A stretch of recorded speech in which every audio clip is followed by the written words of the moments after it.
This conference will now be recorded.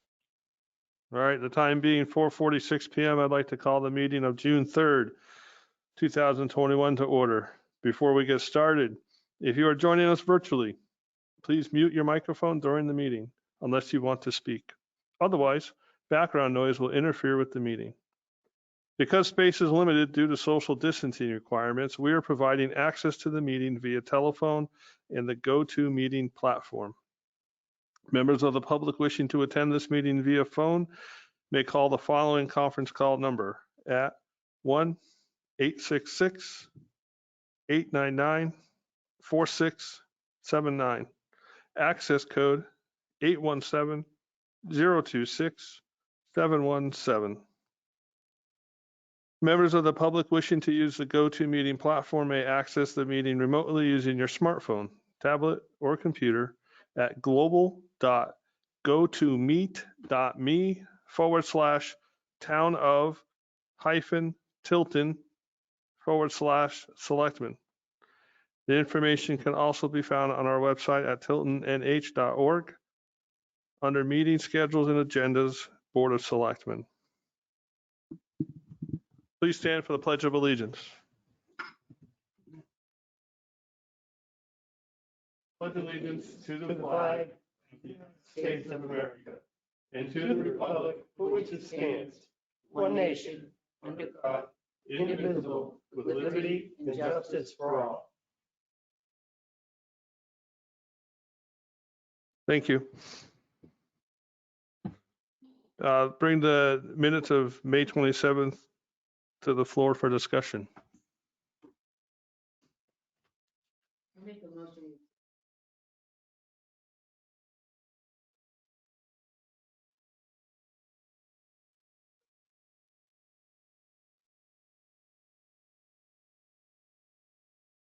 No, actually, she didn't.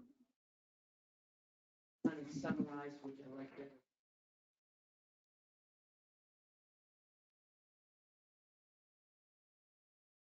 Okay, there's a motion on the floor, or is there a second?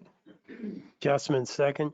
There's a motion and a second. Any other discussion on the minutes of May 27th?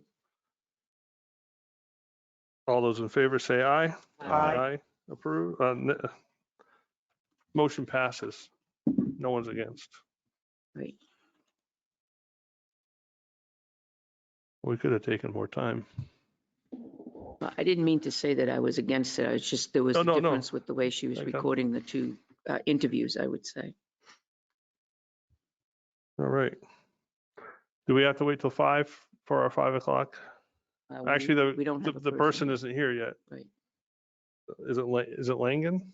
Yeah. Okay, thank you. At least I'll get it right when he comes in. So you could do selectmen's I reports? was just going to jump right ahead. Look at that. Thanks for pushing me right along. I appreciate it. We're going to jump at our 5:30. We'll come back to him when we come in because we're going to do selectmen's reports and we can cut off each other when we need to. So selectmen's reports. First up, oh look, it's me. So on Tuesday night, I was in attendance of the Northfield Board of Selectmen's meeting for fire district business. And I tried to keep it separate, but they brought up the fireworks display that the Parks Department is proposing to do at Riverfront Park, which have to be shot off from Surratt Park if we held it there due to safety issues with a 200-foot buffer, which the river provides quite a distance of that. As part of that discussion, I went to them with some of the things that we discussed last week. The insurance is just a formality. We just get them as an additional insured. The other side of that is they agreed that the Tilton Highway Department could go pick up the litter so that we're not billed for pickup of the litter in Surratt Park. However, they also threw in the Arch Park as well, because that's where people also go up to watch the fireworks from. And I said, I can't make that decision because I'm one of 5. On top of that, the other issue in this was the police coverage. I did get them and they agreed to not charge us an overtime rate or a detail rate. However, they are expecting the town of Tilton to pay for for additional police coverage, which the chief has not been able to get me what that coverage is going to require at this point. I had asked for it today and I texted him before I left work and he said he'll have it for me tomorrow. Are we able to have our own coverage? In our town, Well, I know, but mutual, sometimes we go over no, their we cannot. coverage. I brought that up, Mhm. and it is according to one of the selectmen, it's because of the fact that they're in a different county in a different town, and they would not What support happened, that. what happens with all the other times that we go over in coverage? I'm just passing what was said. There was no. Weird. They would not relent on that issue because I said, what if Tilton had additional staff on? And Go over there for mutual aid all the time. I understand that. And in the process of that, I will see what everyone else says. So, but that was the gist of it. I don't know what the cost would be, but at least picking up litter, it would be our highway department's responsibility to do those two areas. I couldn't say yes or no because I'm one of 5. So I throw it out to you guys for discussion.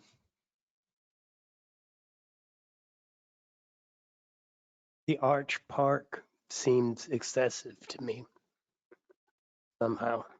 I'm all about Surratt because what we're doing directly affects that, and there's debris from the fireworks and stuff like that. But Arch Park, People go up there to watch the fireworks according to Northfield.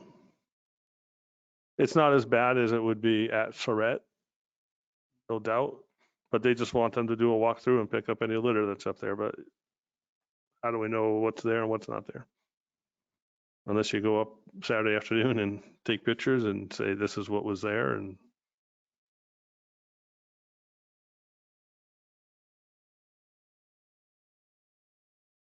I agree with Joe on Arch Park. So just, I think I mean, Tilton residents go to use Arch Park without it being a special occasion, but we don't have to send the Public Works people over there to clean it. There are Northfield residents who will end up in Riverfront Park for the fireworks, but we're not asking them to then come clean for us. So if they don't want it dirty, they can block it off so that it's inaccessible. We have a mean- mutual, right? We have a mutual community spirit. An Old Home Day, it's a mutual community spirit. We, police, residents, we clean up the highway, public, we go over there, they come over here. I mean, we both towns work together.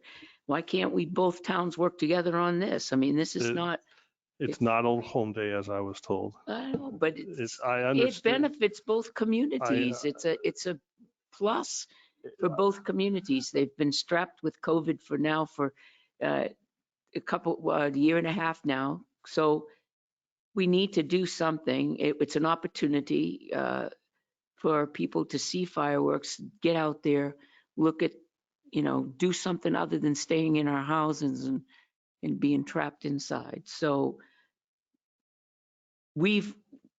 what I'm saying is our police have gone over there, Old Home Day. They've, walked the roads, the pines, everything over there. We've mutually benefited from both of them. We should be able to mutually benefit from this as well. I will note that the Old Home Day Committee is not charged for police coverage, and they are not charged for the Northfield Highway Department picking up after the fireworks. Well, we wouldn't be charged either if we were allowed to have our own police department over there. If we could have our own police over to Surratt, it would be great.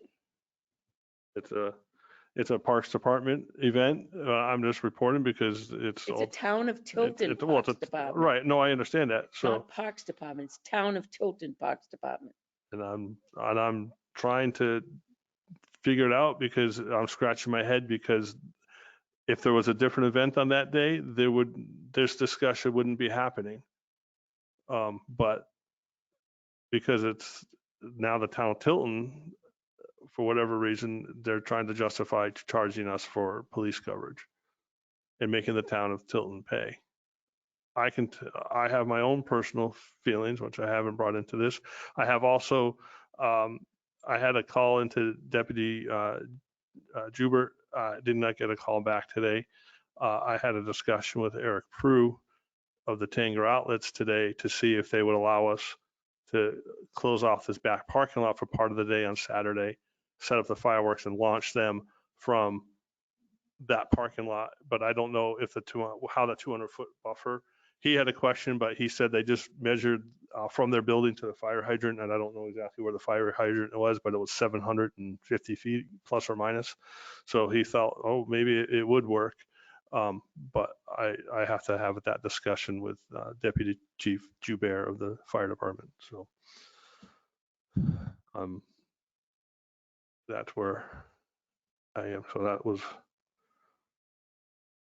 If we change the venue, would the Parks Department have enough time to notice it?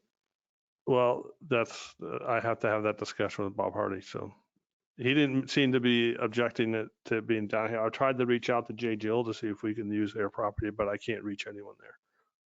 So if anyone knew of someone over there to contact, the person I was contacted was Director of Loss Prevention, and his mailbox is not active. So I can't leave a message. So I'll take any feedback. Well, it's kind of sad, but I mean, I don't know. One thought I had on the way down today is, do we put the pressure of social media and put it out there that, so it's just, there's no sense for tit for tat. It's just not, it is what it is. They got enough going on over there now. Yeah. It is. But Jeannie? I'm sorry, I had to step out of the room to to take a call for some information for the board later on tonight. So I missed it. And Tim just kind of updated me that you were going to check with Tim Joubert to see about space to have it some other place. Is that correct? Over here. So I actually anticipating that might come up, had reached out to Chief Sitar to ask him. And he actually came out, I think it was today or yesterday, and measured, and he said, there's not enough space out here. However, J. Jill, there's plenty of space. Yes, and I can't reach anyone at J. Jill. So I have a contact at J. Jill. What's the person's name? Or you Uh, text me later or email it to me, but the one person I've been given, if he's Director of Loss Prevention, his voicemail is not active. Okay, it's not him. Okay. can Great. we ask Jeannie to reach out Yeah, to them and please see reach if out. it's possible to have it over there? Yeah, and as you all probably realize, it's the same day we're having the ribbon cutting for the PD. So it would actually be kind of a neat having a day-long event for the town over here. PD So- Day. PD Day. Okay, John? Yes. Yes. Yep.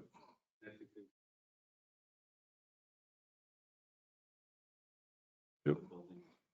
Yep. So, All right. Maybe So if that's what you want me between the to two of do. you can get that yeah, going. we'll get that. We'll work on it. Okay, thanks. Thank you. And we'll come back because it's now 5 o'clock. I'll shut myself up. Is Mr. Langen here? Oh, all right. Thank you. So this is Keith Langen about noise at Tilton School.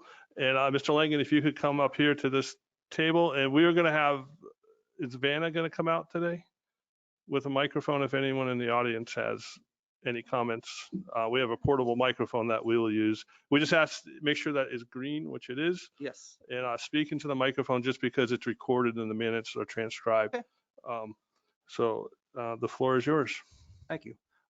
Reason why I call this meeting is because on May 19th, May 20th, the kids over the Tilton Prep School were having an activity and they were having fun. And, you know, I know it's towards the end of the school year and they're just keeping themselves out of, like you said, out of the place, going outside and play and have some good time. Well, that's all well and good, but the music was excessive. I couldn't hear myself think, okay? My windows were open. I couldn't hear my wife talk to me. Had the TV on. I couldn't hear that. And I said, this has got to stop. So I called up, I get no response. I called again on Friday because I was hoping by Friday morning I get a response. I get nothing. Then I get his assistant calling me at work saying, can we talk about this? I said, well, I would like to, but I want to talk to him. He never bothers to call me back. Okay. So that's Who's why him? I'm sorry, yeah, who's him? headmaster. Thank you. Okay. Excuse me. Right then and there, my wife's calling me. I'm at work. I work out of state and she works at home full time. She works 40 hours a week and she's on conference calls online, have a conference, everything.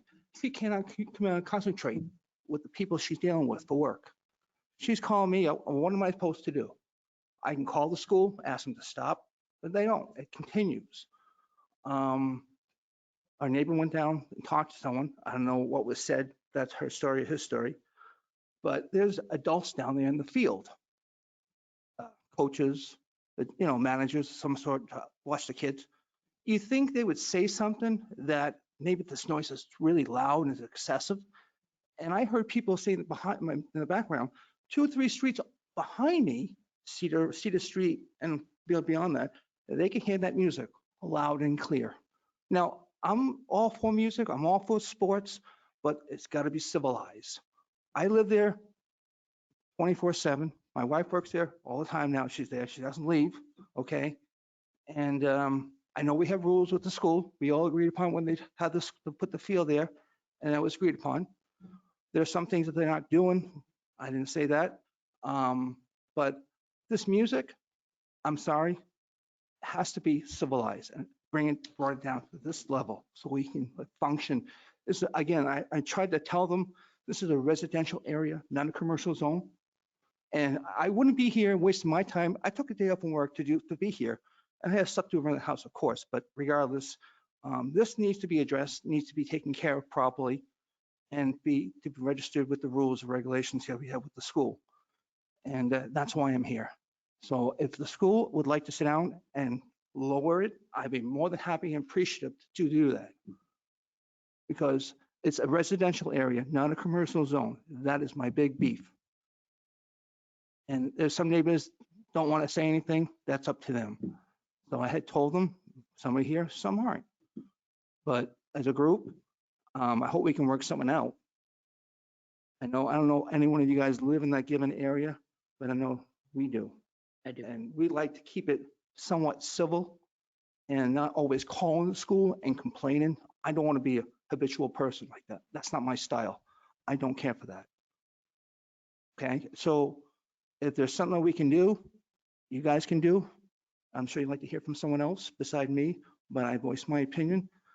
How do you guys feel? I have a question. Sure. Do they run the field constantly? Is this an occasional use? They're on the field they're on the field a lot in the springtime. Like they said, you want to get out. I get them in cold, they've been stuck indoors. I get it. And there were times that music was kind of loud and I noticed it, but I'd let it go and ignored it. And then it's kind of died down a little bit. Then it just kept garages just getting louder and louder and louder until they got these 2 days and it was excessive. And, people want to have the windows open, screens are up, they want to get fresh air in, and we hear the music, that's not a problem. It's the level. It's the level I'm concerned about, to be more civil. That's what I'm asking for. Have you called the police department here in Tilton at any time during this? No, I have not.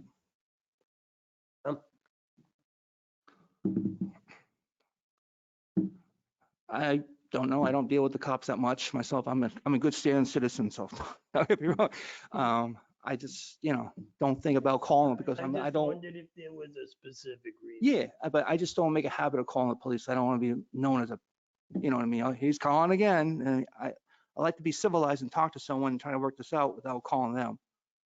I don't like doing that. I just want to say, hey, can you lower the music? Can we work on something here? Keep it this way. But, there again, but there were people there, young adults, watching these kids do activities and play or whatever they were doing. Didn't it ever occur to them if they would have lived near where we live? Gee, maybe I don't want to hear that loud. I just don't get it. And I'm sure all the school must have heard it. The headmaster must have heard it. His school is only a block away. and no one said nothing. If they can hear it, if I can hear it, they can hear it. And over here, they can hear it. It echoes, it travels. I have, Go ahead. Clear it up. prior to this year, was there music played on that field in other times? So prior to this year, 2020, Yeah. the kids weren't there in the springtime. No, they weren't, So the field wasn't used, not as much, no. right? Last year. Right, 2020, it wasn't Right. used because I believe they sent the kids home Right. at some point. Correct, In 2019, they used the field. correct. But was your wife working at home at that point? Or is this a new event because because of her No, I working understand what you're saying. situation? Before that COVID act up started, all that, she worked at home 3 days a week. Yep. On a normal basis, because she liked to work from home and they allowed her to. So everything was working great. Certain people in each department she works with, they're able to work from home. It's more effective for them and works better, whatever. But since COVID kicked in, then they had dispersed and they all set them up at home, do their own office, and they do their own thing and Yep. so forth. So now it's like went from 3 days to full time. So she's been doing this for quite some time, working 3 days a week at home. Okay. So she hears the music, but it wasn't as loud as it was when they were having it before. Now it's just like, obviously they're stuck inside, getting cooped up. They want to hear the music. They want to get out and have a good time. I get it. Again, just bring it down. That's all I'm asking for. That's what I want. That's what I want. It's not much to ask for. I know they want to hear music. I know they want to have fun. I'm all for it. But just bring it down. Yeah. My other point was, I don't know. I know the field. Yeah. But I live in the neighborhood. I live on the Cedar Street, and I can hear. But I can also hear from Northfield when there's a bar down there that has music. I can hear that too. Well, if you hear it from down there, Yeah. what makes you think? Well, no. Can you So imagine? I understand, but I haven't. I'm not home during the day, so I don't know. But my thought is, if it's coming from the PA of I think it's the press box, if Correct. you'll call it that. And I'm assuming your house is one of those houses that's right on. I'm right on 50-yard line. Okay. So, if the music was going away from you, going towards the press box instead of coming from the press box, would that make a difference?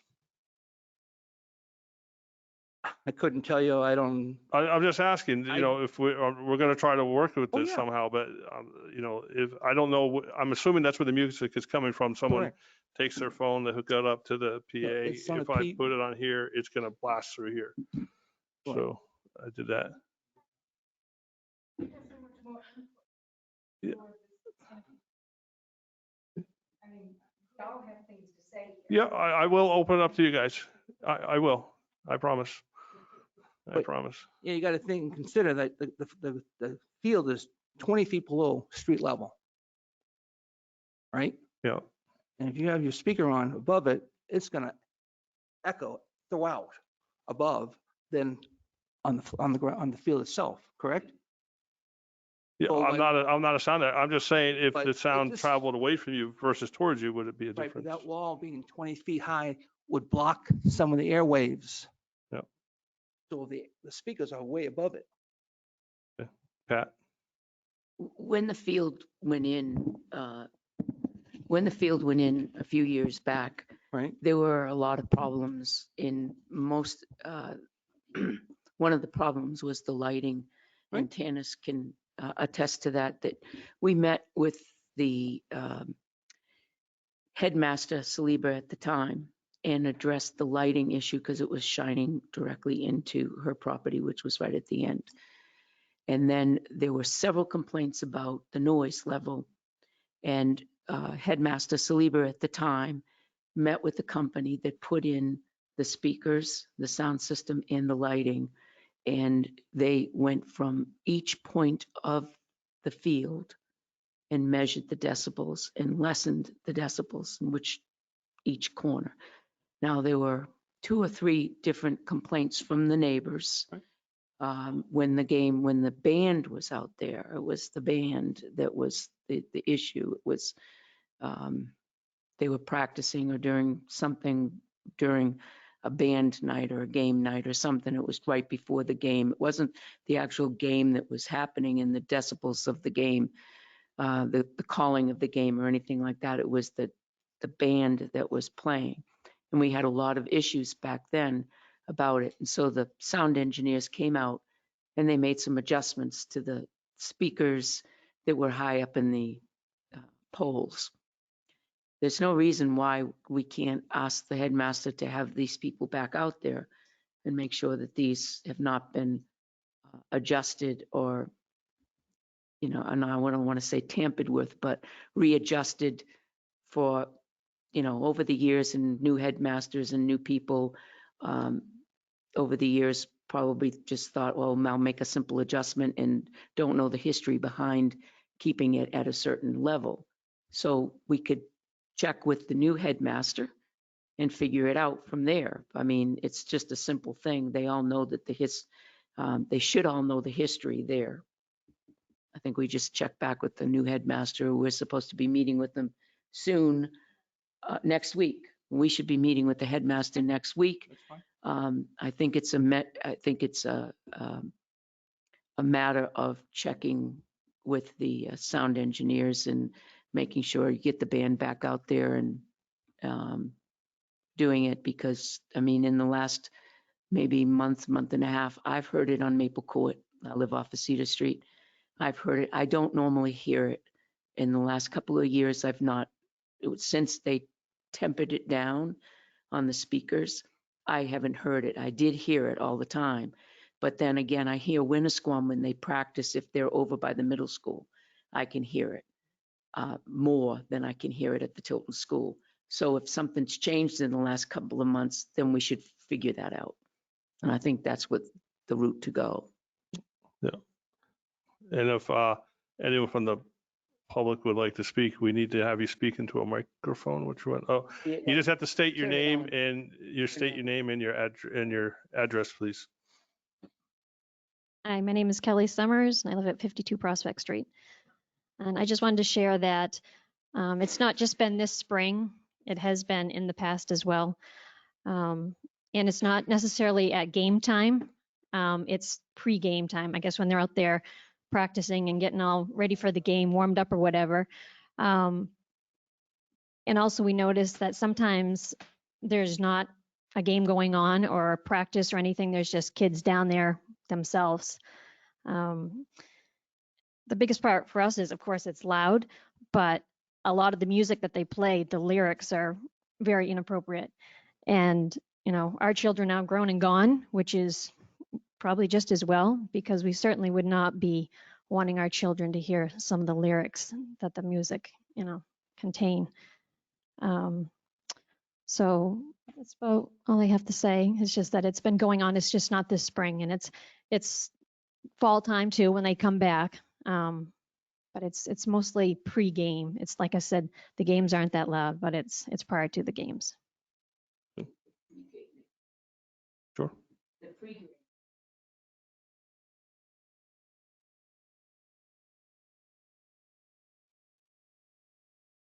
Yeah, yes. Yeah, we've seen adults down there. And also I've made a handful of calls, and I've contacted Tara Brizzen, the athletic director, I believe that's her title. And she has returned calls sometimes, and sometimes she hasn't. But for the most part, there's some follow through, but it takes a while before they actually turn the music down from complaints. So thank you. Thank you. Tanis Gates. Tanis Gates, 6 Daniel Drive. And, Yeah. like that? Yeah. Is it on? Yeah. Okay. Yeah. Okay. Thank you. All It's recorded and it'll be in the minutes. That's all. So last year with the pandemic, we didn't hear it much. The year before, Tara addressed it. She took my call. I was actually upstairs with my windows all closed, watching a show and just doing some cleaning. And all of a sudden, the music came on. This was 2 years ago. and I couldn't hear the television. And so she said that they were going to adjust the speakers, that down on the field, it wasn't that loud, but because it comes up over street level. So just, we didn't hear it very much last year. So this year, it started off really, really loud, louder than I've ever heard it before. So this one day I finally said, it was the first really warm day. And I said, I just can't take this anymore. So I tried to call Tara. I couldn't reach her. I tried to call over at the school. Everybody was in a meeting. So then I thought, I can't do this. So I'm going to be cool. I'm not going to be angry. But I went over to the field and I saw a young man that looked like he was coaching someone. So I asked him, I said, are you the coach? And he says, no, I'm not. I'm one of the managers. And I said, well, if I could have 5 minutes of your time, would you mind just coming over to my yard and listening and hearing to what I'm hearing?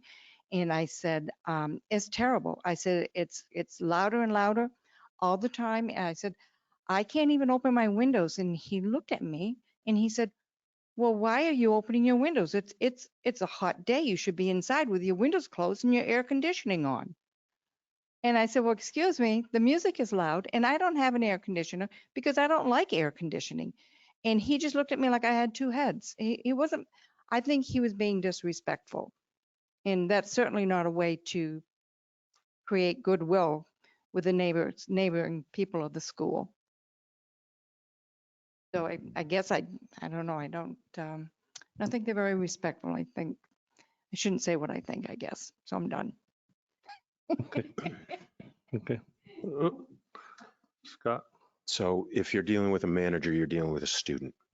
I've been teaching there 20 years. I live right down the hill. I'm aware of how loud it can be. The students aren't going to come over to your yard. You could have asked to speak to a coach. The school's aware of this. I brought this to them. The initial memoranda and the deal with the school was only about lights. They are aware of the sound and the sound issue. There should be no music played pregame with any lyrics that are questionable. We are not allowed as coaches to do that. And I speak as a coach who's turned on the music prior to a Friday night soccer game that I was coaching as well. So I think there can be adjustments made in terms of position of where the speakers are. And we can speak to the administration and speak to Tara Brisson directly in terms of what the expectations are as well for not only volume level, but I think appropriateness of music that is being played as well, because that is something that is institution-wide. And we can work on who has access to that speaker on non-game days. It's been a tradition to have music played pregame, usually 30, sometimes 40 minutes before pregame, just similar to other athletic events that take place at other high schools, at other colleges, et cetera. All right. All right, Jeannie, can you make sure we put that on a discussion topic for when we meet with the head of school? Okay. All right, any other comments? All right. Well, thank you very much for your time. We'll get to you, and you look just like your dad. Wow. Wow. No, well, he lived above me. Oh, not above me, across the street, above me, on the third floor. Wow. Yeah. No, it was good. I'm just looking at you like, wow, you look just like your dad. He brought me a beer once when I was mowing the lawn. Yes, sir. Sure. You get back to the headmaster and you talk to them and how things are, how will we know what will be done and when it will be done? So we all can be, be notified of this stuff. Yeah, Scott. You have nothing to worry about right now. Okay. We're done. We're out of session.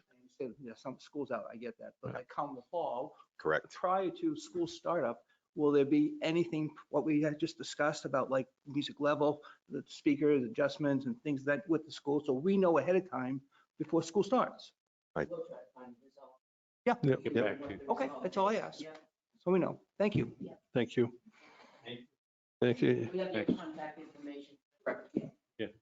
You guys are more than welcome to stay. We have a public session at 6 o'clock with our third police chief candidate, if you're interested. So whatever comes out of the tap over there, but you do have time to run and get something. So thank you. All right.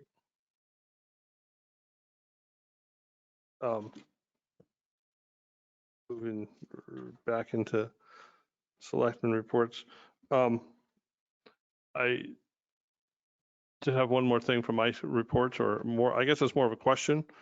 Do we know any update on the Island Park concert series? I don't. So my question to this board is, at what point do we decide to do something, if anything? We've never done anything in the past. I don't know when Allison would notify the town that she needed the park, or I don't know.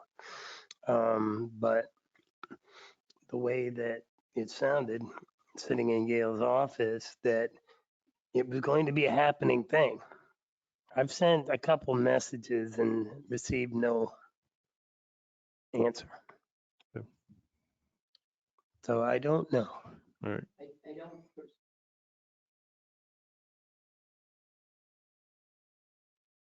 happen with the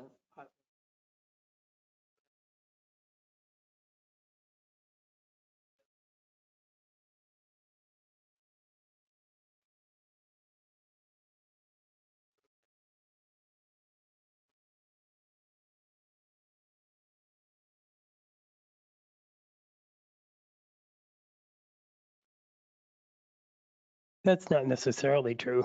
I did. Annie and the orphans are all about. they can't do 10 series.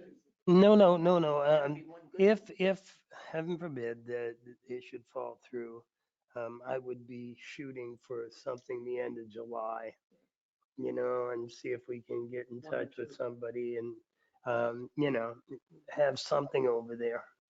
I But but not every Sunday. how are we gonna get a band every Sunday? well, I think Titus has already made all these arrangements. Just because he hasn't called, I don't think he's let's give it another week. Yeah. And I'll call. okay.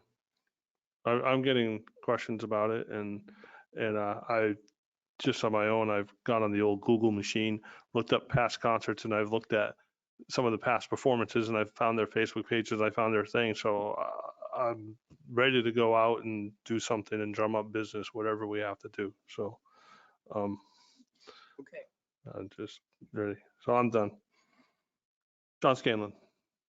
Not a lot going on. Being on Main Street, I think anybody who's driven up there on the weekend has noticed excessive traffic backed up both ways for the whole day and that.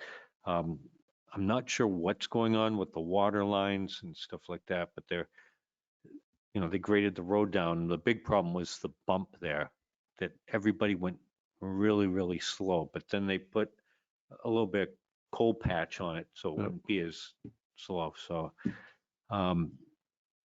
hopefully that will, get done quick enough so we won't be all summer dealing with that.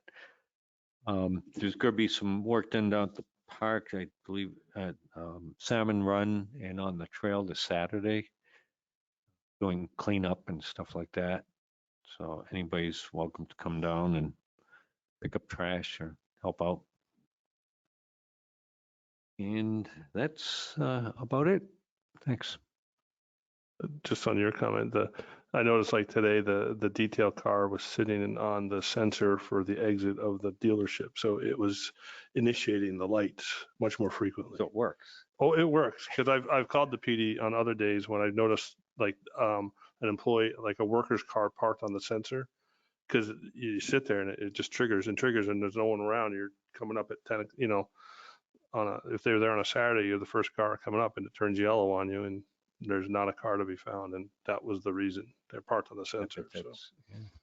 So anyways, thanks, John. Pat Constantino. Two things we made.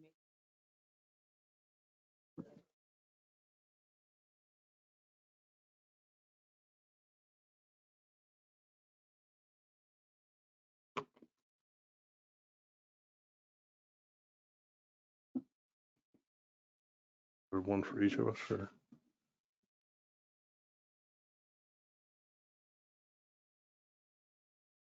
Oh, I see. Thanks, Joe.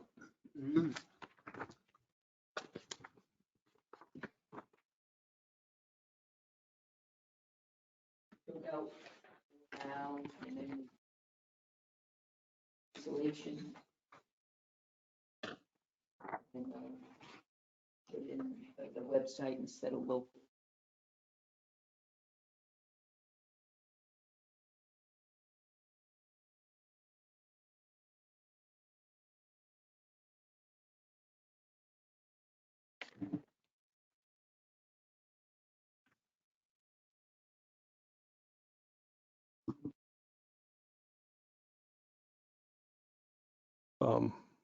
Number 10. So Oh, go ahead. I was just going to say, so a couple things I had left out. I think you all talked about Tilton alert, so I can put that in, and I left that out inadvertently.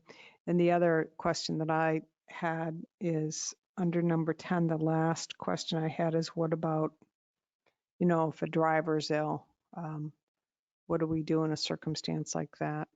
Is that something you need to have language in or not? Good question.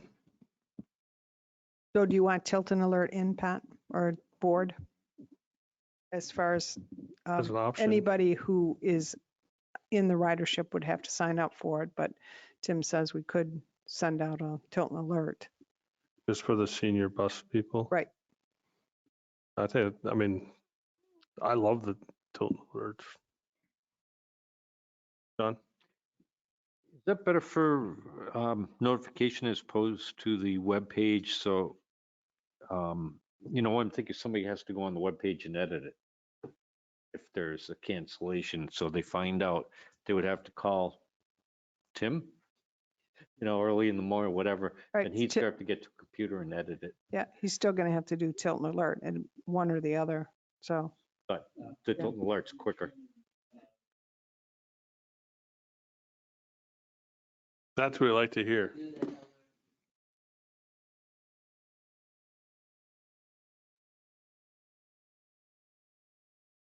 And the other thing was, as Jeannie mentioned, appointments due to circumstances beyond our control or something like that, something, like, a bus breaks down,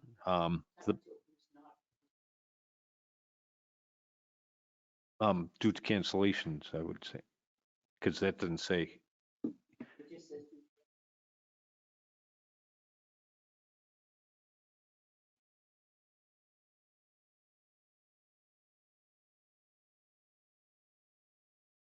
Driver cancellation. Or it could be traffic. Or traffic. 93, if they're going to Concord, 93 gets shut down or something. Could be events. so if it were traffic, would then you not want to say the town of Tilton is not responsible for missed appointments due to delays or cancellations? Yeah. I like that. Yeah. I like that, Pat. Yeah. Okay, I can make that change. And Tilton alert.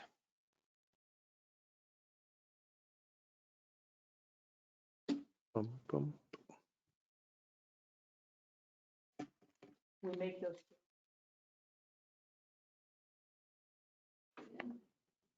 Just, See what their thoughts are. just quick, whose phone number is that 273 number? That's the bus.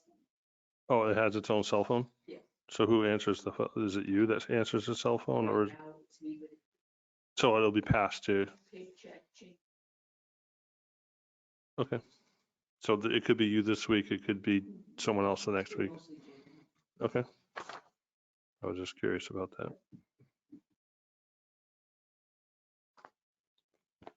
because I don't think the bus can talk. Just saying. Maybe it can, maybe it's Herbie. Looks good. What's the consent? After you just do mine. I can go over to Northfield and stamp.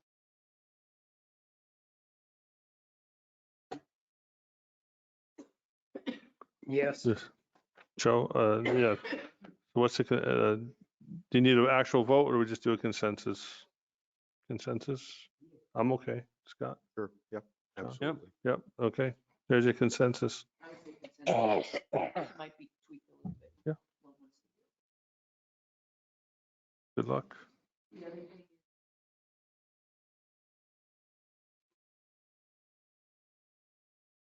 Mhm. we want to do the overboard for the.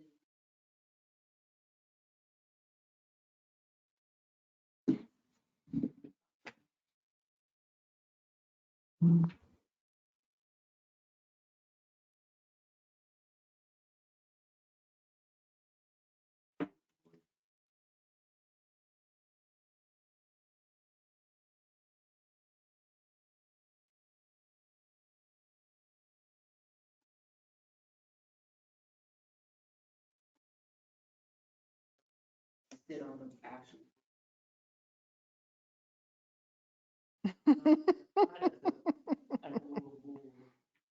It's Apparently, bike week. Apparently, Mr. Scanlon knows who's on vacation. Yes. I nominate, Not ever been on find an overboard before. Well, Sergeant.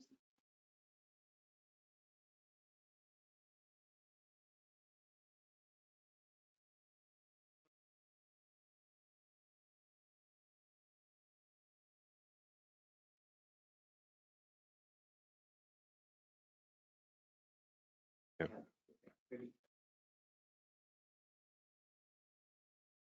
Jeannie and I was.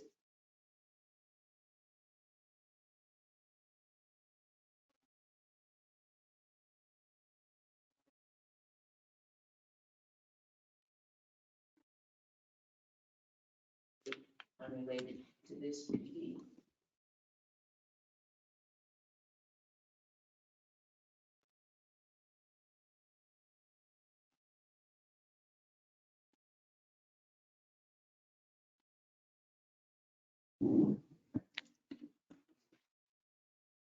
All recommended. You said June 14th? Well, the week of June Week of June 14th, it should set it up according to what we would probably spearhead that. It would probably be, 10 o'clock to noon, depending on how many candidates. We've had one person submit a letter of interest. I expect at least one more. And I think to Pat's point, having people from the outside is so that as she has talked to the PD personnel, this would be transparent. It will be non-biased because we will have people from outside, scoring and interviewing. It won't be anyone even in the area. So we'd look as far as possibly, Hopkinton, Concord, outside our area. So that at the end of the day, folks here will feel confident that there was no bias.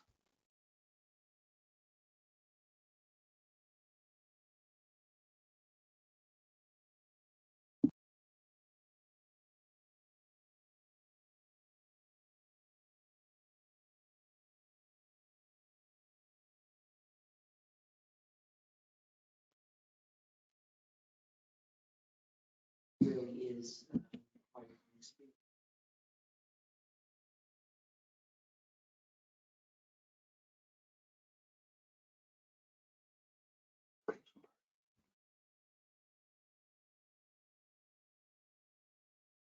I'm fine. I'm available, so.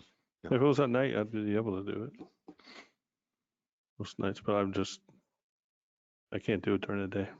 No. Yeah. You know, Yeah. the one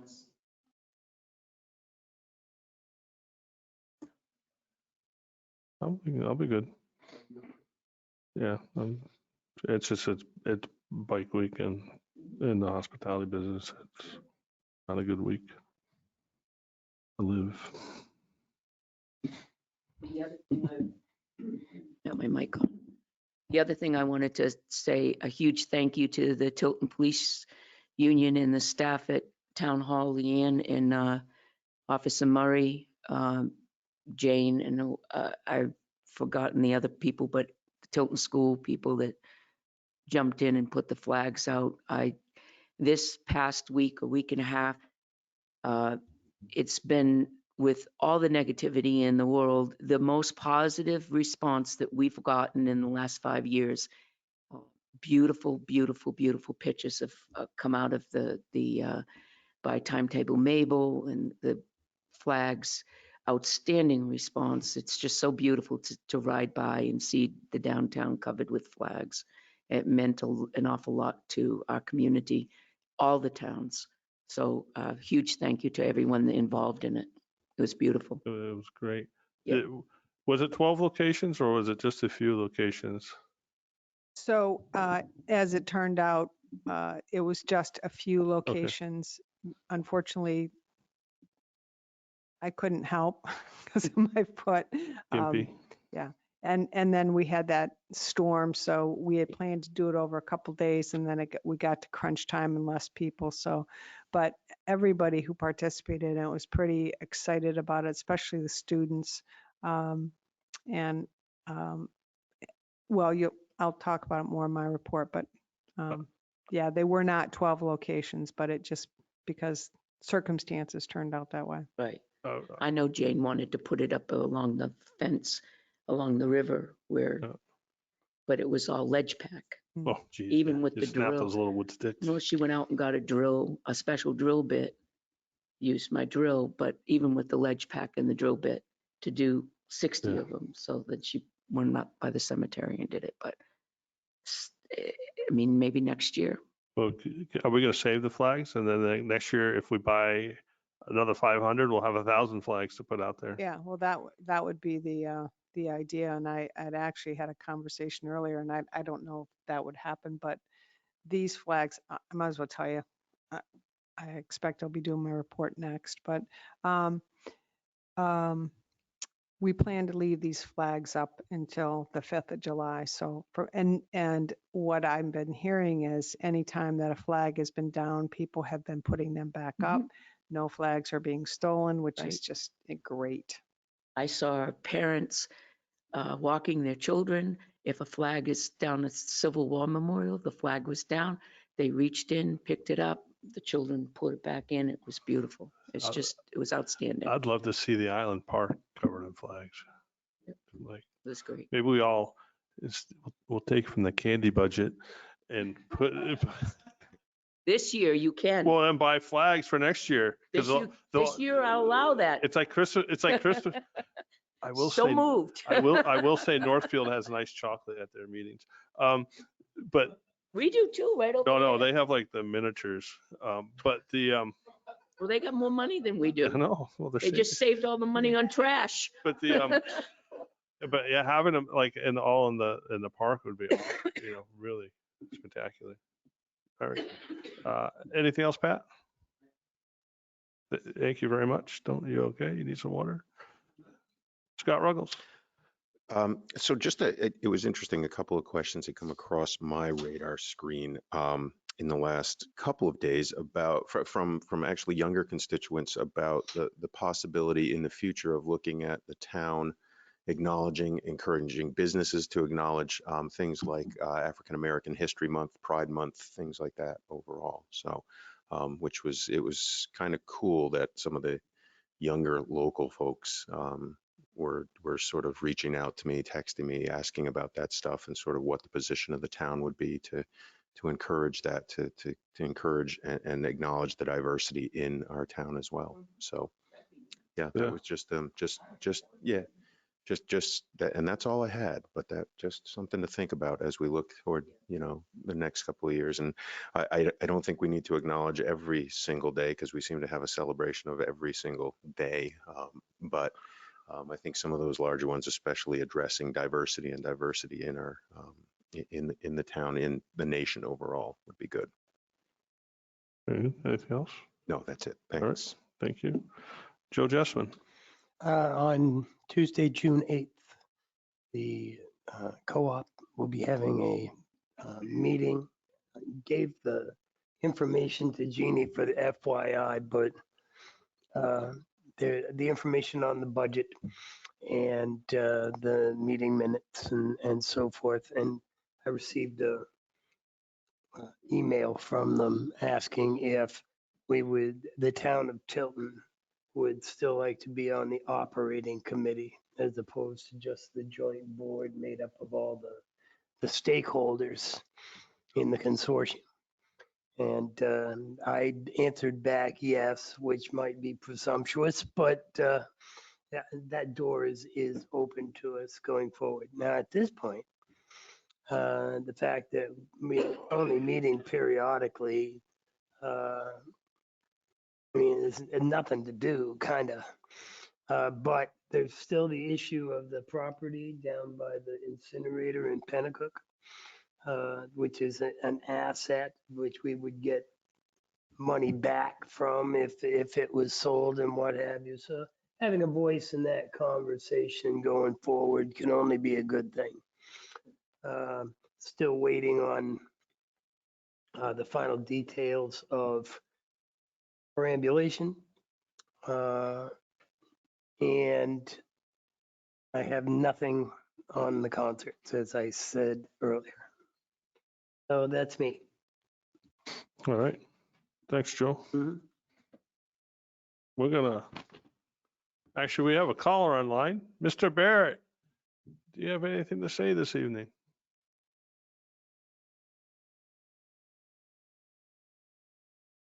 No? Okay. All right, we will move along. We'll move up. At least we can start your report, right, Jeannie? Yes, and I expect I should be able to get through it by 6 o'clock. So you all got my report, some action items to discuss pets in the workplace policy. I made some changes based on last week's meeting with your feedback. I also added a agreement document that I thought would be appropriate so that the employee would have to sign that. I sent that all to you via email. You have a hard copy in your file. I don't know if this is something that you want to take and look at another week and come back. I don't want to put any pressure on you to make that decision tonight. It's a lot of information. So what would you like to do? I personally would like a week to look it over, but I don't know about the rest of the board. Pat?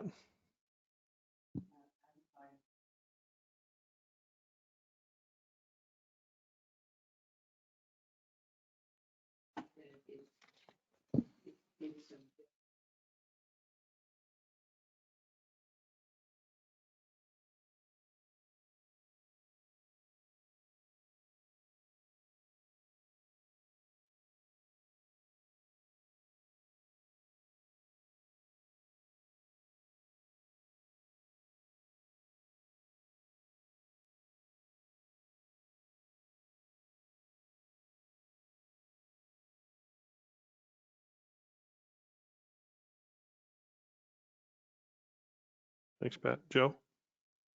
I'd like to read it before I sign it. Okay.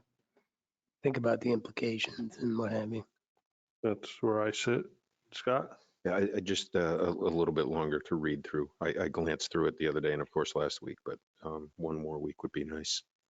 John? Yeah, a little bit longer, but the concern I have is, are we not including Public Works Department or Police Department? Well, the issue came up for town hall, so I was only addressing town hall. I thought that was the direction I was given by the board. If you want me to include the other two buildings, I'm happy to do that. You know, if somebody decides they want to plow for the night, bring their dog along, you know, or, you know, bring it to Public Works Department or police officer, should kind of be across the board. So I'll just cross out town hall and say any town buildings. Yeah. Yeah. Town buildings or vehicles. I mean, If the they allow, public works director decided to travel with a German Shepherd, then what? Yeah, we have liability.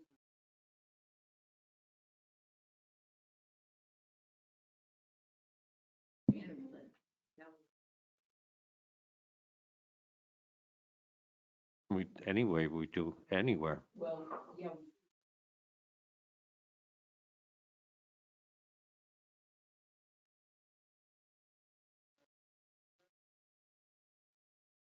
You have your dog in the car. It's not.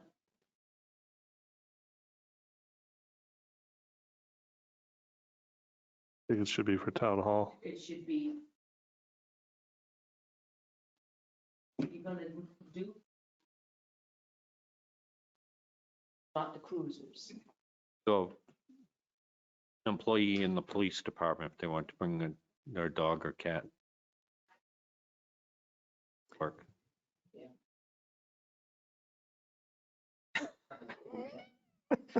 I can't see. Goldfish, turtles, there. There. Geckos. It's I can see. rabbits. riding in a town truck.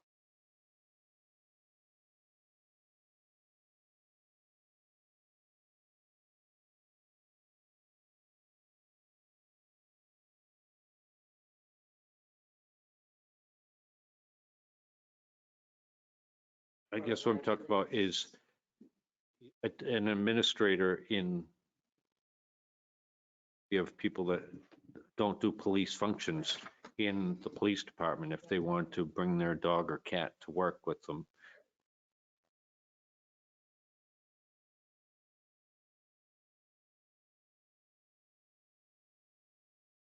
Or, a chief or somebody else if they don't answer calls or they're just working or off.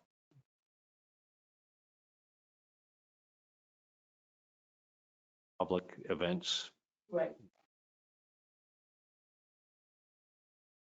or like their You could be called in. our mechanic at the Public Works garage might want to have a dog or a cat with them. I agree with you. Is- So that we should include that. But I don't agree.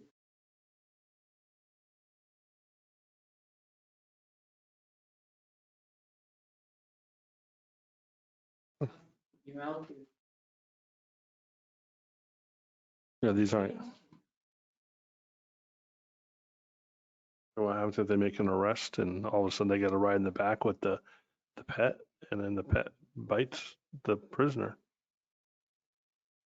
Or allergic. or they're allergic? Yeah, I don't know. All right. So we'll take a week. Okay, great. Next item, hazard mitigation plan update is scheduled for June 9, 30th, and the 7th of July. They're all at 1 o'clock. I've heard back from, I think, mostly everyone about who can attend and who can't. They will all be Zoom meetings. I'm going to hand you the public survey and ask you just to check off. There's a columns that ask you about natural hazards, and it's a survey that Lakes Region Planning Commission is asking. So if you just look at it, check off what you consider hazards and pass it on, then I can collect that. Jeannie, I didn't realize they were Zoom meetings, but I would still be eliminated on June 9th. I'm going to be at a quarterly meeting for my company. Okay. So, but the 30th and the 7th are possible. So I'll let you know tomorrow. The next item, we kind of discussed it. There was actually over 600 flags. We got additional flags sponsored by the Tilton Police Department Union and Leanne Moynihan, Johanna Ames, Tim Pearson, Gail Bestick, Jane Alden, Officer Murray, and a multitude of students from Tilton participated in the event. And I told you the plan is to leave the flags in place until the 5th of July. And just seconding Pat's comment, which is many thanks to all those who helped make this display possible. There is a document in your to be signed file from the Winnie River Trail Association. I don't know if you've seen that. They are applying for recreational trails program grant and have asked the board for a letter of support. So I drafted something up. And if you want to, I've looked at the grant application. It seems pretty standard. They're just asking for funds for maintenance of the trail. You have it. Done complete. Perfect. And I won't go through the FYIs unless somebody has a question. Did want to ask the board again where we are with masks. If you would like to continue the requirement for mask wearing in town hall and the other public buildings. I did ask the town clerk, tax collector, actually all the land use and finance, what they felt about taking, not wearing masks in town hall.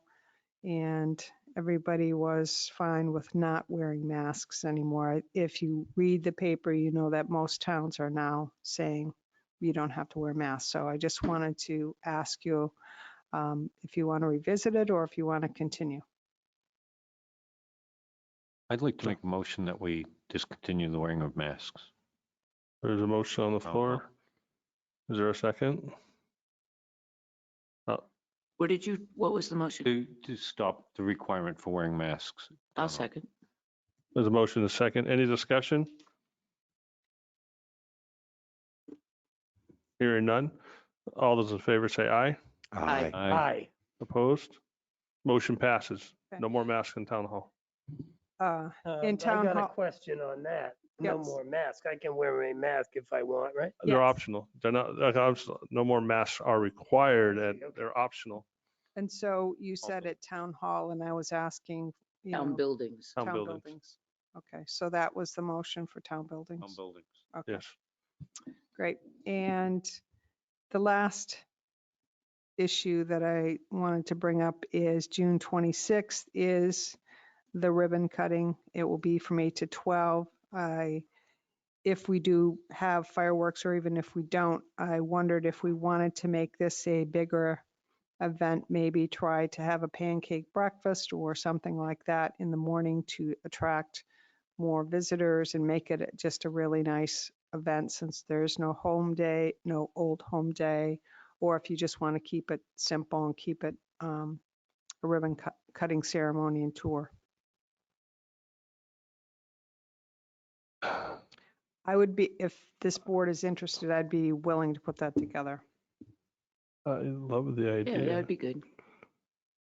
I love the idea. What? I like the idea. Let's make it a big event. I mean, let's do something. Can we Yep. get the smoothie truck that comes out there? Yeah, Have it come over there? I don't know. Tim personally asked for a bouncy house. I'd rather have a dunk tank. Oh, course I he like did. that. Dunk tank. We'll fill it with helium and let Tim take a ride in it. So I'll come up with a plan and present it to you next week and see what you think. Well, usually if you have a dunk tank, it's Dunk the Chief. And who is the current chief? Hey, Hello. I have a problem with my foot. I Hey, can't foot be near doesn't water. count in water. It's Yeah, because she has to water. be able to climb the ladder to get out. Hey, you're on Just my side. saying. You're supposed to be on my side. All right, that's all I have unless anyone has any questions for me. I do not. Oh, could you, so you have the charrette thing up. So, do you want to explain a little bit? That's for everybody. Yeah, so that on the 11th, it's the Plan New Hampshire charrette, which will be probably 18 people who include architects, landscapers, engineers, folks from DOT, will be coming to Tilton to do a site walk, and then would like to meet with as many, and it starts at 10 and I think it ends at noon, as many selectmen who might be available. And if you're not available, you can certainly attend one of the listening sessions. But that first meeting is really for a smaller group of people, town leaders. And they're going to walk from park to park, which is the identified area.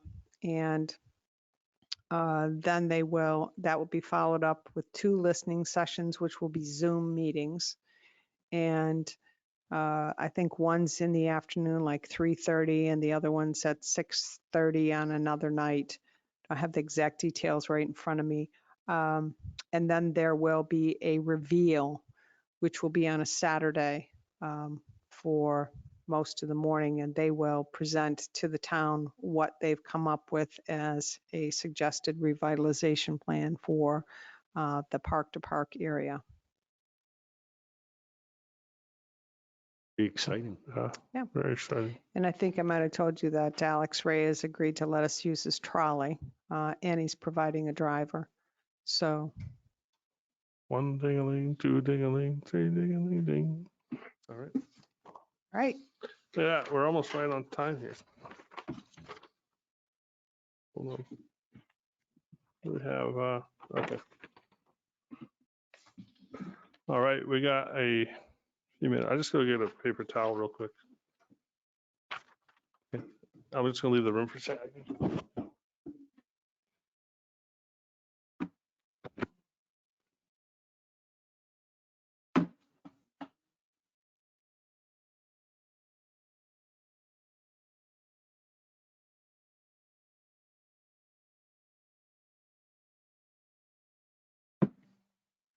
What time is it?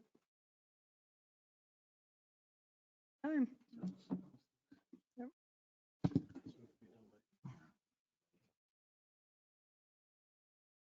Oops. All right. What is this?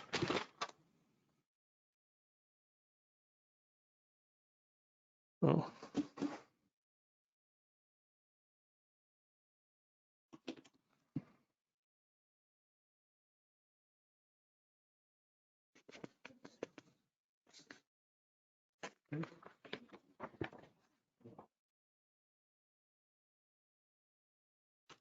Nice.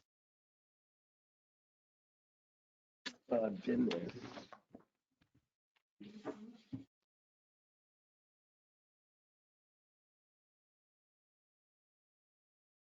All right. Are we at 6 o'clock yet? We got some people online. I haven't finished, but you can go right ahead. Hi, oh, it's Michelle. Hi, Michelle. Yeah, he's coming here again, so I gotta move my seat. So we will, oh, he's got a great first name. Okay. Are you going to make the introduction? Yeah, I'm just gonna do it from over there. Oh, okay. So, Lieutenant, if you'd like to have a seat right over here. I'm gonna move over here.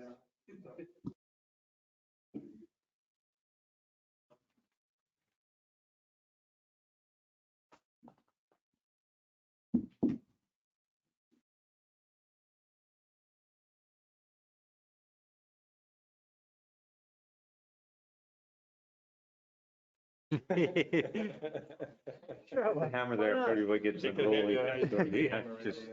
All right. Hammer tag. If you want to find yourself. Oh, you know what?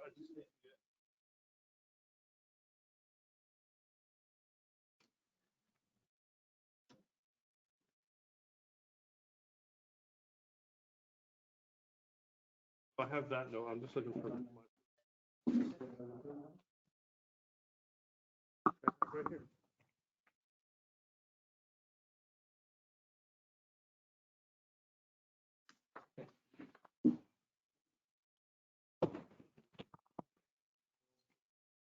North Andover?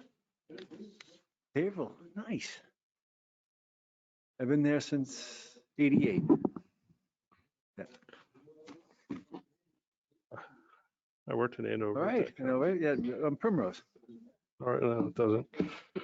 All right.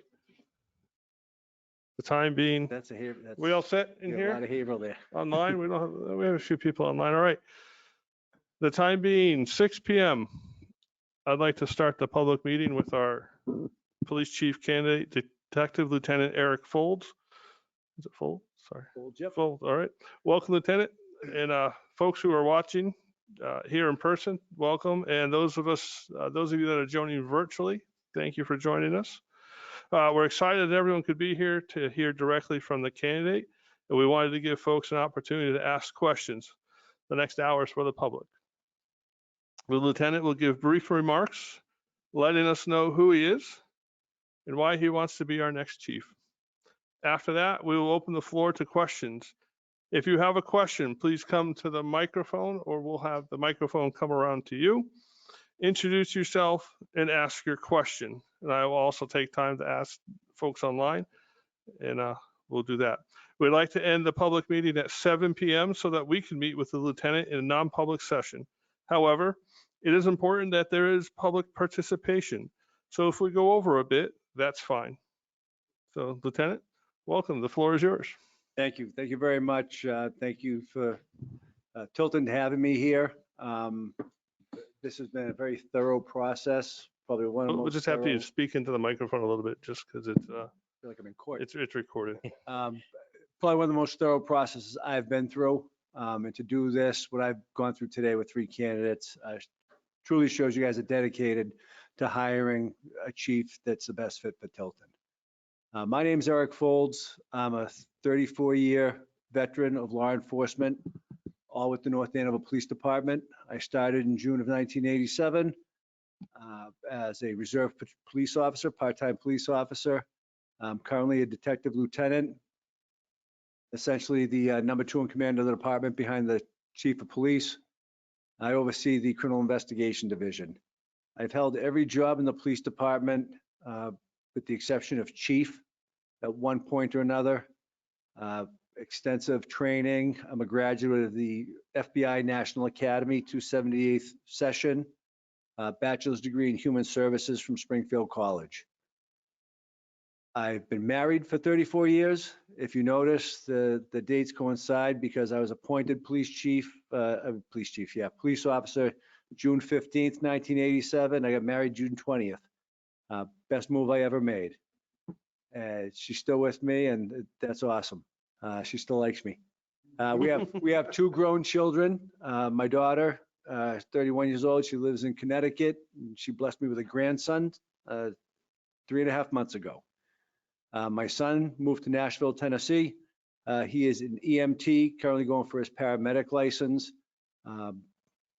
Basically, he has a duty to serve, just like I do. Why Tilton, New Hampshire?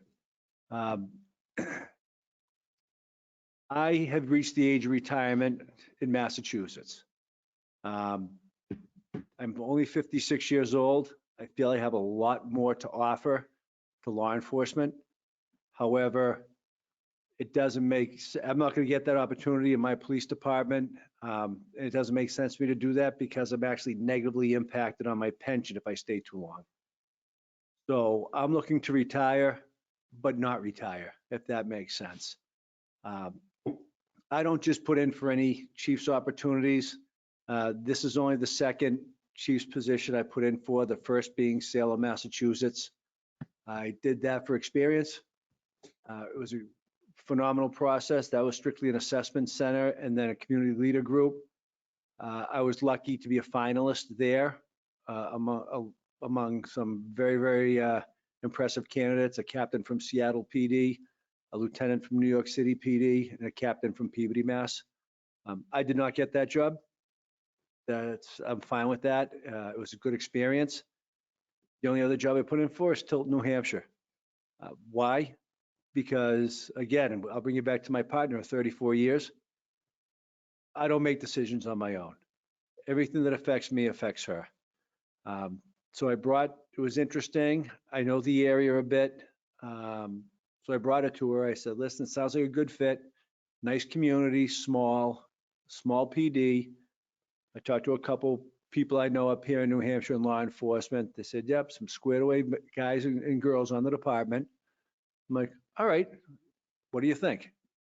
And she's like, Tilton, we got the lakes, we got the mountains.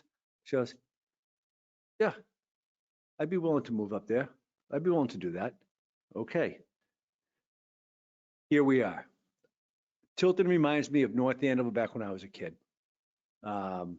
We didn't have the outlets per se, but you go to downtown and one of the patrol officers I drove around with today, and it's a mixture. All of a sudden you come into wooded area where you don't see anyone. Then there's almost like a farm area. And then there's a nice residential area. And that's what North Andover was like. Now North Andover's getting overgrown. And I'm ready to move on. And I think I have a lot to offer the men and women here. The police station's beautiful. I understand it's still being, the punch list is ongoing, which I get. But this police station is gorgeous. I got a tour from Lieutenant Gilman. Did a very good job showing me around. And the guys and gals that I have met today, if that's the base that we can build this future, this police department on, it's a strong foundation. I think I can do wonderful things here. All right. Thank you, Detective Lieutenant. So we're going to have people from the public question you, give you questions, and then you can answer them as best you can. We'll start with people physically here right now. I may jump around, but who would like to ask a question, if anyone? Hi, thank you very much for taking your time to come here with us. And again, thank the selectmen for opening this to the public. I think that's very important. You know, it was funny when I came in tonight, I just saw the cornerstone of the police station. It says, for the community, from the community. And that to me really describes the town of Tilton, New Hampshire. I think it's a very close-knit community, yet a very diverse community. And you talked a little bit about that when you talked about even the geography being that way. But I'm curious to know what you said. You had great, wonderful things ahead for Tilton if you were to come here. Could you tell me what some of those things are? Could you share that with us? Well, I think you have a great base, a great foundation with the men and women that are here. But I understand we're understaffed due to people leaving. And from what I can see, the men and women, I spoke to them earlier today. And they're enthusiastic, but they're a little bit shy about it. And I just think they need someone to push them forward and kind of get into I don't like to use the word community policing because everyone likes to think that that's a buzzword, but a more community-oriented approach to the policing. They seem very involved, but it seems like they want to get more involved with the community. And I think we can do wonderful things to provide more to the community. And honestly, that depends on you. Like you said, that cornerstone, for the community, by the community, for the community. Well, I'm a big disciple to Sir Robert Peel. Back in 1829, he wrote the 9 Principles of Policing. And it basically says that the police are the community and the community are the police. We're just the ones that have been given the authority to enforce the laws. But without your support and encouragement and acceptance, we can't do our job. So it's up to the police department to have you to basically meet the expectations that you set forward to us. So I'm saying I can help move that forward. I'm used to working with community groups back in North Andover. I actually enjoy it. That's one of my favorite parts of the job, except for some of the later meetings. But I love working with those groups, building consensus, and being able to give those groups an answer from the police department right away, rather than having it go through several channels. Thank you. Next, Mr. Jason Stock. Thank you. Thank you. Jason Stock, I'm from the town of Tilton, and I'm the chairman of the school board. And so in Tilton, we have an SRO in our high school, And so my question's going to be focused on that. And that's kind of my area of interest. And a kind of two-part question. First is kind of how you see the kind of the relationship between the police, the police chief and the police department and the school, kind of how you see that developing or evolving. And then secondly, one of the unique things is our school district, we're actually 3 communities and we have buildings in 2 other communities outside of Tilton. How would you propose kind of reaching out to those facilities as well and kind of, or those facilities and or police departments? Okay, great question. I am actually in charge of the school resource officers in my community. And we work very well with our school department, school superintendent. I just talked to him this week. We actually had an incident that could have gone bad. And because the superintendent and I have each other's cell phone numbers, quick response, we ended up having an incident that basically was taken care of before anybody was put in harm's way, and someone that needed help got the help they needed.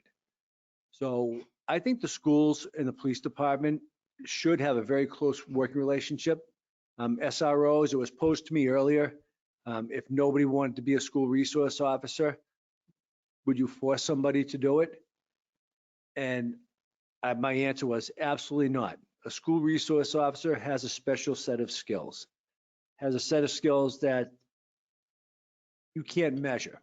You can't measure how many negative opinions of police officers that school resource officer has changed in those high school students or those elementary students. You can't measure the number of fights that school resource officer has stopped because of just being there and having a conversation. You can't measure the impact that school resource officer has had on somebody that all of a sudden they say, well, maybe I want to pursue that as a career. It's all stuff you can't measure.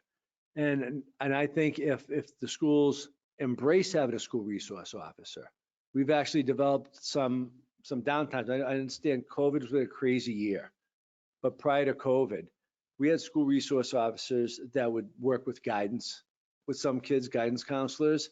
Our night school program, once a week, the school resource officer would go to night school. Those are some of our most vulnerable kids. And that school resource officer developed such a good rapport with them. Several of them went off to college and did very well. So the value of a school resource officer, I would say absolutely you need to have one in the schools and in the relationship. As far as the multiple communities, I'm not too familiar with regional systems since North Andover has its own public school system. What I can tell you from the police department's perspective is Tilton has mutual aid agreements with all, with the 3 communities. And I'm sorry, what were the communities that are in the schools? It's Northfield and Samberton, and of course Tilton. Okay. So Northfield, Sanborn, and Tilton. So you have others in your school system, other schools, one's in Sanborn and one's in Northfield. Well, I think that's regionalization for schools. We could do regionalization with police too. I'm sure Northfields and Sanborn, I think they're really small. Well, they're both small. If they have school resource officers trained, then we treat, and you have students from every community at the schools, you can do a rotating school resource officer system, which I think may work. That way you're exposing Northfield to the Northfield officer, Tilton to the Tilton officer, Sanborn to the Sanborn officer, and they're seeing different perspectives because they're interacting with other police officers. Again, you need the right officer for the job. It's not for everybody, but I'd almost regionalize the SRO program to deal with all the schools and do a rotating thing, come to some sort of a mutual aid agreement for the schools with the other chiefs. Did that answer? Yes, you did. Okay. Thank you. Anyone else physically here? Or when you're ready. Thing wants to roll. Are you good to go?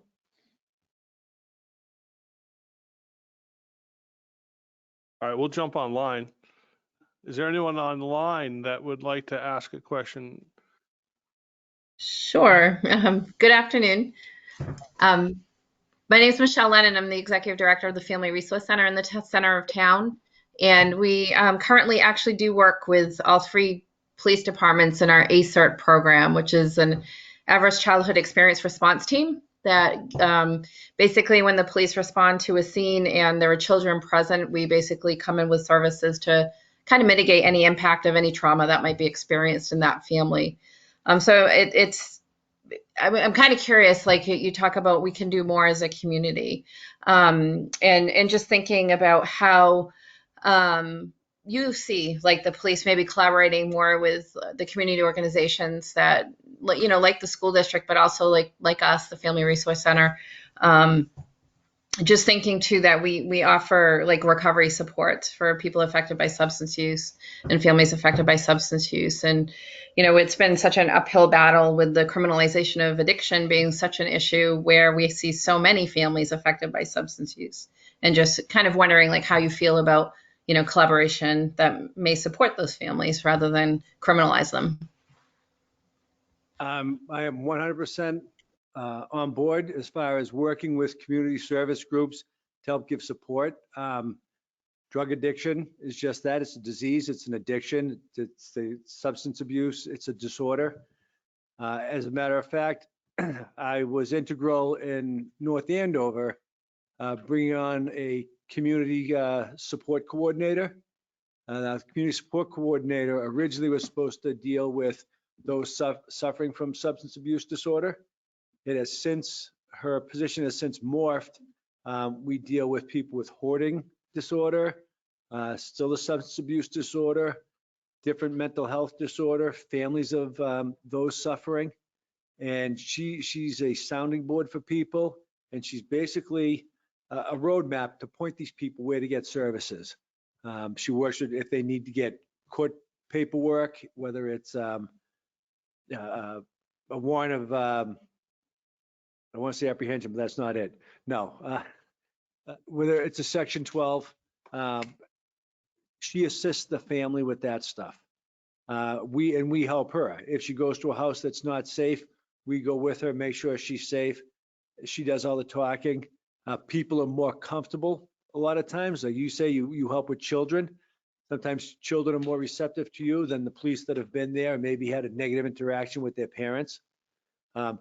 They tend, addicts, hoarders, anyone else suffering from a mental health disorder is usually more comfortable dealing with the woman's name's Deanna than they would police. And honestly, she's better equipped to deal with that than we are.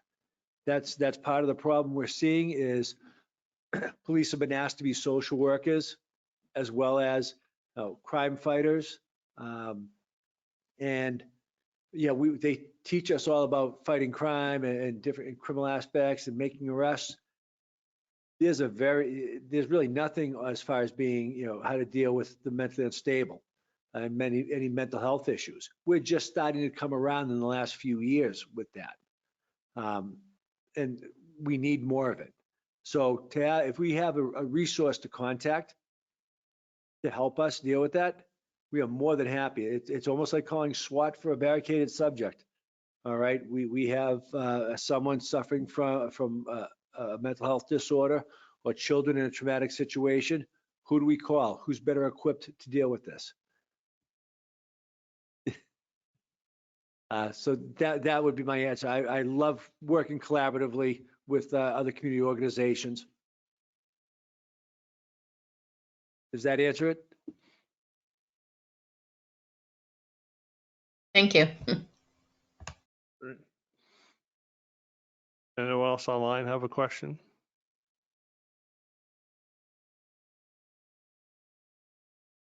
Oh, all right, back here. Anyone physically here have a question for the detective lieutenant?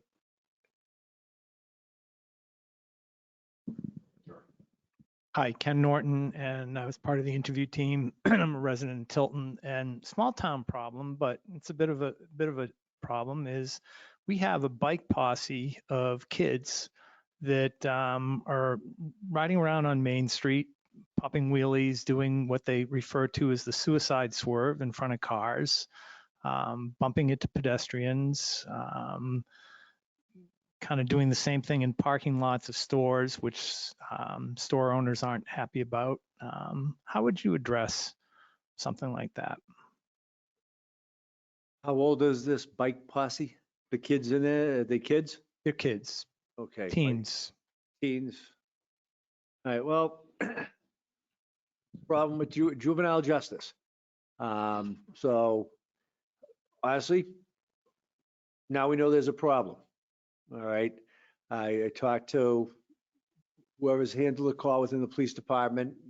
Chances are we've had several calls. Do we know these kids? Yeah, we know these kids. Who are they? Who are their parents?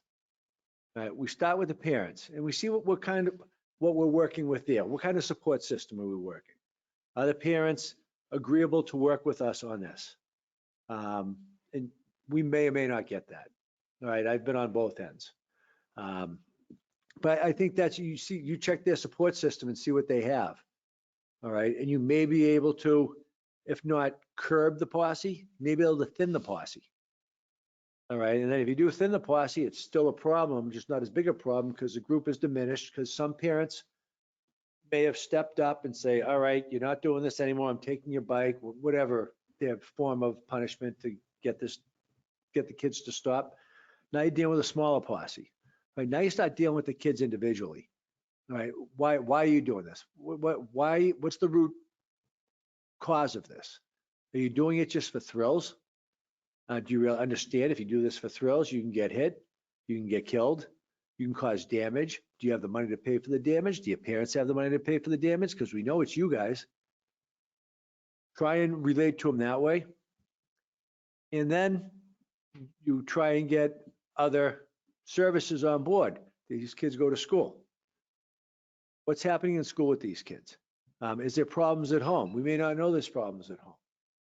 It can't be as simple as arresting them. If they hit somebody with their bicycle, as far as arresting them for assault and battery, if they cause damage, because that's not really fixing the problem.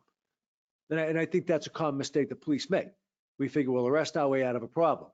That we've seen for years and years and years, especially with the opioid epidemic, and that we don't arrest our way out of a problem. I think we have to put the time in, get to the source of why this behavior is happening, and try and attack it that way. And then if all else fails, then we work it through the court system. But I'm a big believer in the court system being a last resort, especially when it comes to juveniles, and especially when it comes to basically petty misdemeanors. So that's how I'd attack it, and that's how I direct the officers of the Tilton, New Hampshire Police Department to address it. Great, thank you. Thank you. I just want to say, spot on. That was an amazing answer. Thank you for that. That was perfect. Thank you very much. Yep, I like it. You want to follow up with a question? No, that was a great answer. It's the first one I've heard. So not from you, but I mean, on the bike posse, it was just good. It's exactly what needs to be done. So Excellent. Tim, we have a bubble.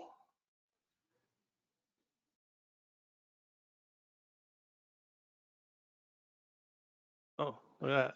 Great answer. Spot on. I'd say she liked your answer. All right. Is there anyone else physically here that would like to ask a question?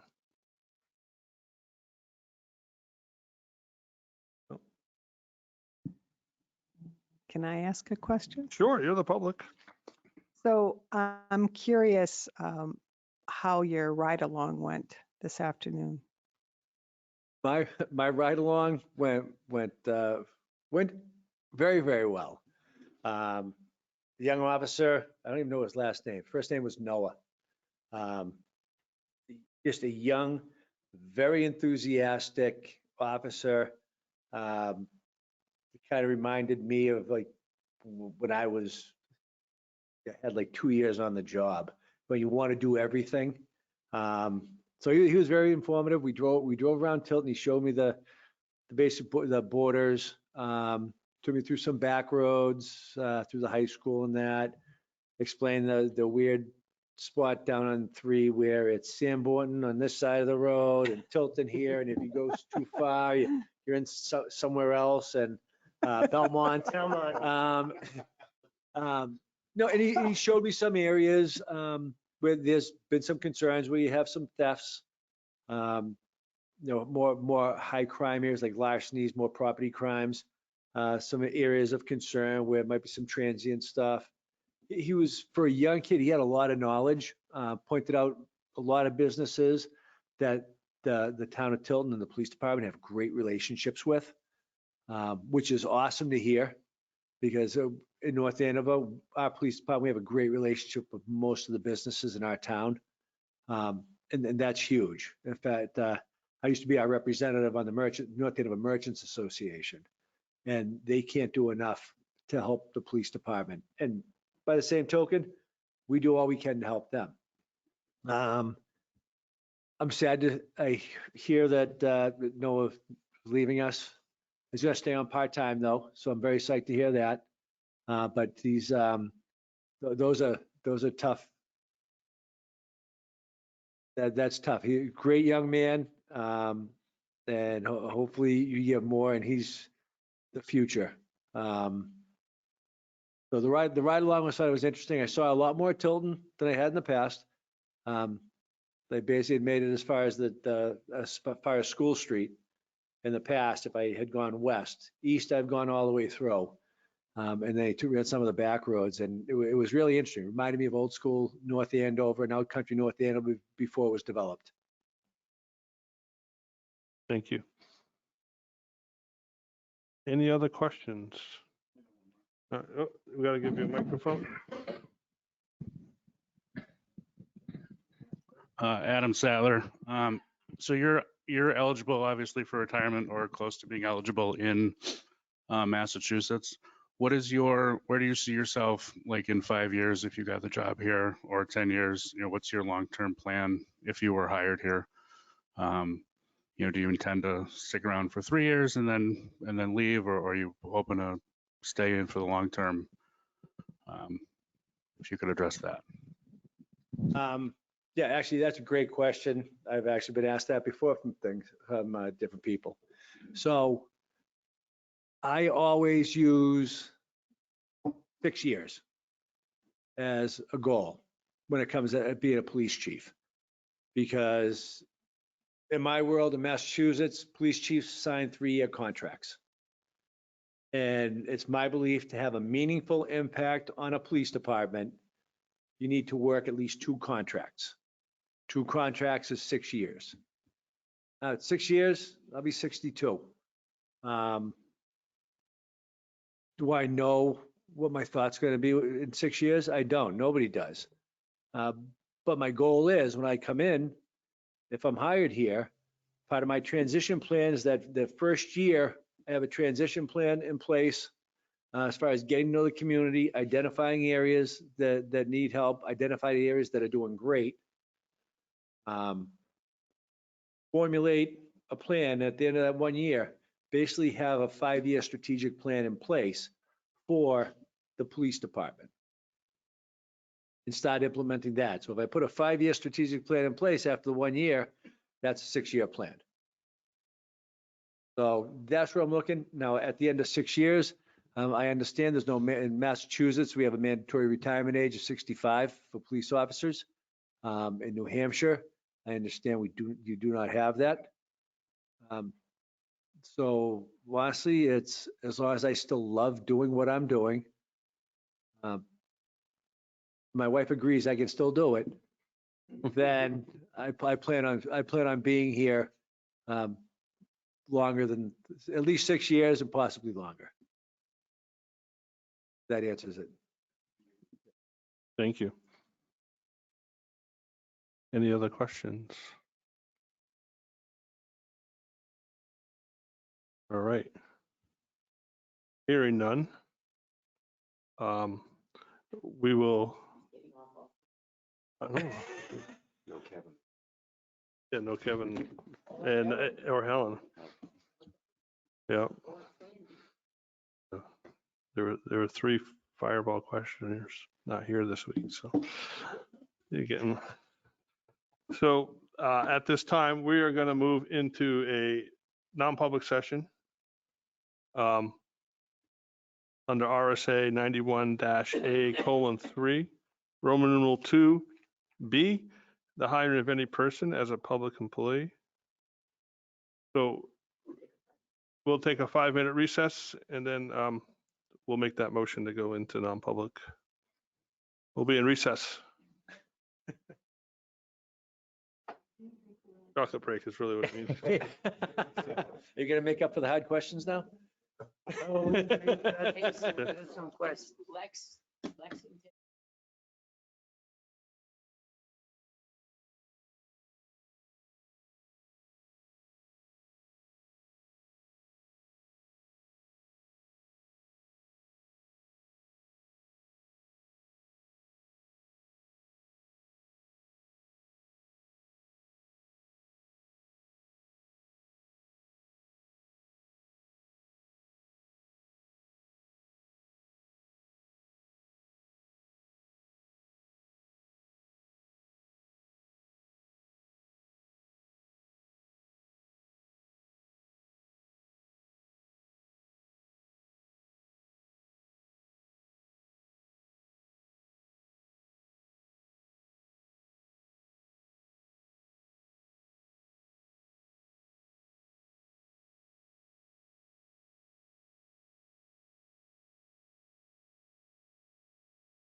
We all set, Jeannie?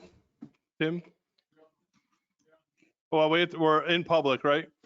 Because we didn't officially go in the non-public. So I'll make a motion to go in the non-public session per RSA 91-A:3, Roman numeral 2B, the hiring of any person as a public employee. We expect to be back into public session at approximately 8:30 PM. Do I have a second? Constantino second. Motion, there's a second. Is there a second? Oh, that's a second. Sorry. Constantino, yes. Jessamine, yes. Pyra, yes. Ruggles, yes. Scanlon, yes. All right, we are in non-public session.